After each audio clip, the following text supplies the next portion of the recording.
কালকে ছিল মানে মাঘ মাসের প্রথম দিন। তো অনেক জায়গায় সেই দিনে কিন্তু প্রসাদ খাওয়ানো হয়। তো তার জন্য কিন্তু আমরাও চলে গেলাম আমাদের গ্রামের পাশে মাঠের মাঝখানে। ওখানে আমরা গিয়েছিলাম, যদিও আমার এই বছরে প্রথম, আমি কোনো বছর যাইনি অনেক দূরের কারণে। আমাদের গ্রামের সবাই কিন্তু যেত। তো দেখো আমি তোমাদেরকে দেখাচ্ছি যে আমরা কতটা এলাম, মানে মাঝখান, মানে বুঝতেই পারছো। তো দেখো তোমাদেরকে আমি জুম করে দেখালাম। তো এই দেখো আরও সবাই আসছিল। তো দেখো এখানে যে পুকুরটা দেখলে, এই পুকুরটা আগেকার মানুষরা নাকি বলতো এটা গঙ্গা হতো।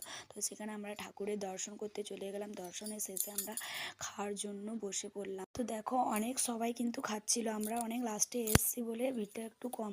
তো দেখো এখানে কিন্তু খিচুড়ি প্রসাদ হয়। তো মেয়ের খাওয়া ফিনিশিং আমি খেতে পারি না অনেকটা দেওয়ার কারণে। তো দেখো হাত ধোয়ার পরে কিন্তু মেয়েদের একটা ফটো তুলে নিলাম। তারপরে কিন্তু আমাদের গ্রামের সবাইকে বললাম বাড়ি যাওয়ার জন্য।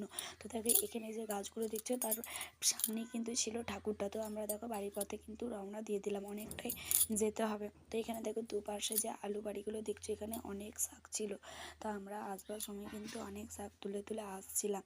তো তোমাদেরকে শাকগুলো দেখানোর জন্যই কিন্তু আমি চেষ্টা করছিলাম। তো তারপরে দেখো বাড়ির পথে কিন্তু আবারও আমরা রওনা দিয়ে দিলাম। তো আজকের ছিল কিন্তু এই ভিডিওটা। যদি ভালো লাগে লাইক কমেন্ট একটা করে শেয়ার করে দিও।